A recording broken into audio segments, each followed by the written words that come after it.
वो कौन से मुल्क हैं जो फेल्ड स्टेट माने जाएंगे, जो फेल्स हो जाते हैं ना। पाकिस्तान के बारे में इनका 8% है और खुद यूएसए अपने मुल्क के लिए इनका 7% है। दुनिया की वाहिद एक एटॉमिक पावर ऐसे है जो कि बड़े अरसे से घुटनों के बल है और मांग मांग कर गुजारा किया जा रहा है। हमने ये हुकूमत, ये मुल्क इसलिए कायदे आज़म ने चुना था क्योंकि हम यहाँ सर उठाकर जिए, किसी के आगे हाथ फैला कर न जिए। भारत क्यों नहीं चाहते बिलावल भुट्टो साहब, बल्कि अमेरिका में आके जंग छेड़ गए उनके साथ, डॉक्टर शंकर के साथ, जयशंकर के साथ।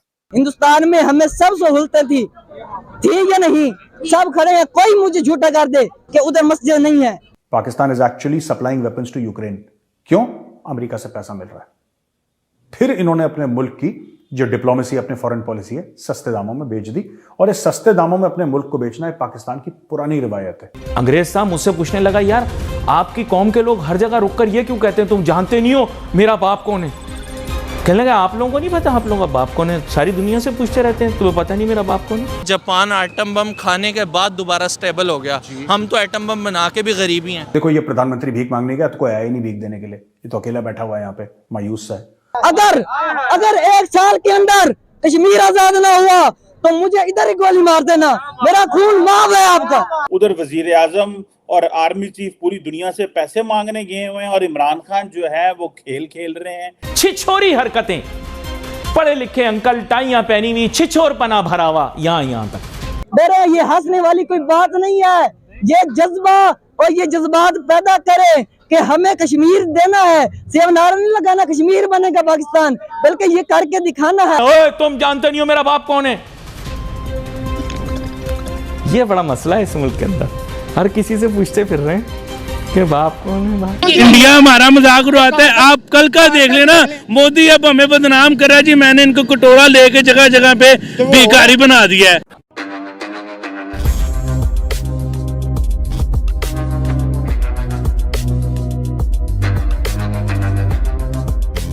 नमस्कार दोस्तों रिसेंटली अमेरिका के 160 एनालिस्ट थिंक टैंक टीम ने एक रिपोर्ट पब्लिश किया जिनमें उनसे आने वाले 10 सालों में जियोपॉलिटिकल सिनेरियो के ऊपर क्वेश्चंस पूछे गए। तो दोस्तों उनमें से एक सवाल ये भी किया गया कि 2033 तक कौन सा देश फेल नेशन कहलाए जाएंगे, यानी कि कौन सा ऐसा देश है जो पूरी तरह से बर्बाद हो जाएंगे 2033 तक। इनमें से 21% वोट रशिया को दिया गया, जिसके बाद कहा गया कि पाकिस्तान भी आने वाले 10 सालों में फेल नेशन कहलाया जाएगा।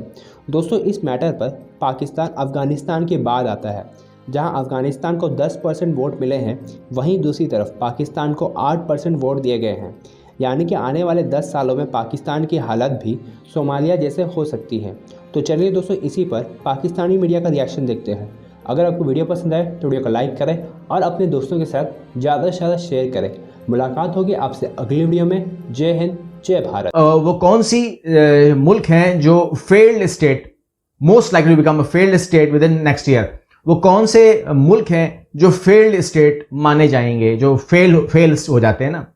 तो उसमें रशिया को 21% कहा गया है। अगेन मैंने आपसे कहा कि ये अमेरिकन सोच के हिसाब से आपने इसको लेना है। They hate Russia.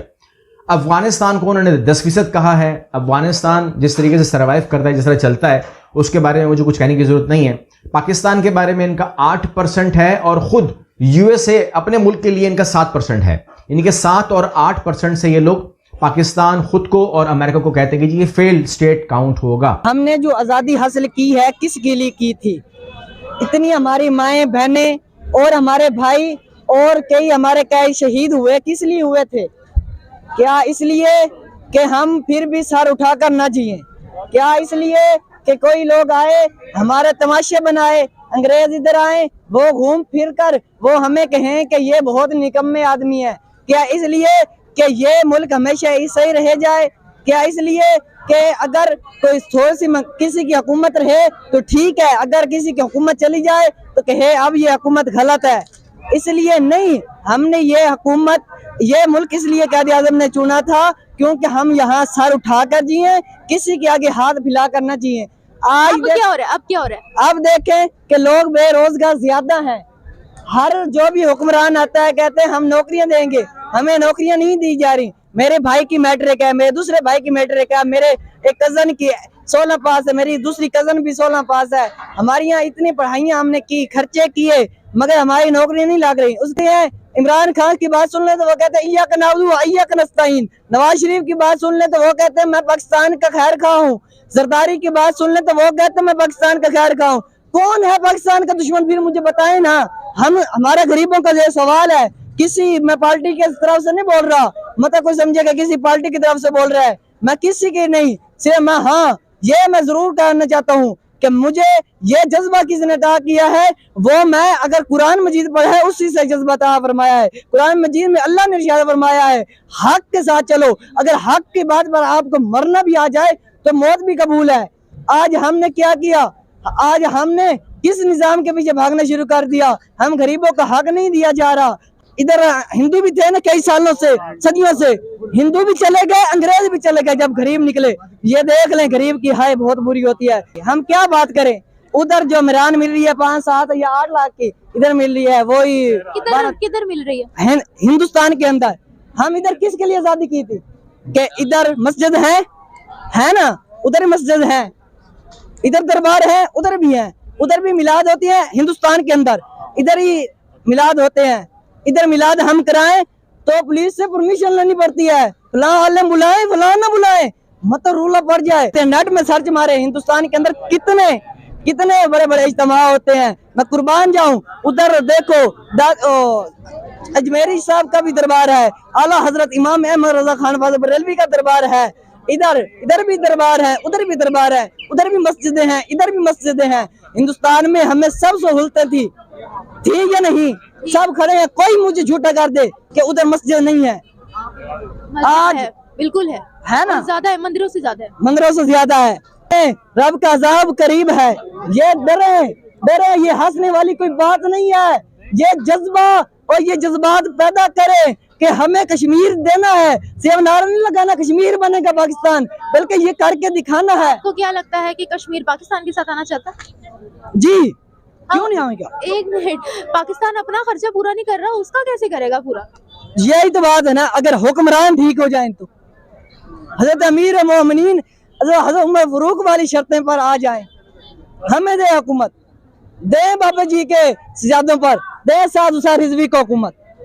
अगर 1 साल के अंदर कश्मीर आजाद ना हुआ तो मुझे इधर ही गोली मार देना, मेरा खून माफ है आपका। You won't be able to survive in the future जब तक आप अपने पड़ोसियों के साथ रिलेशनशिप ठीक नहीं करेंगे।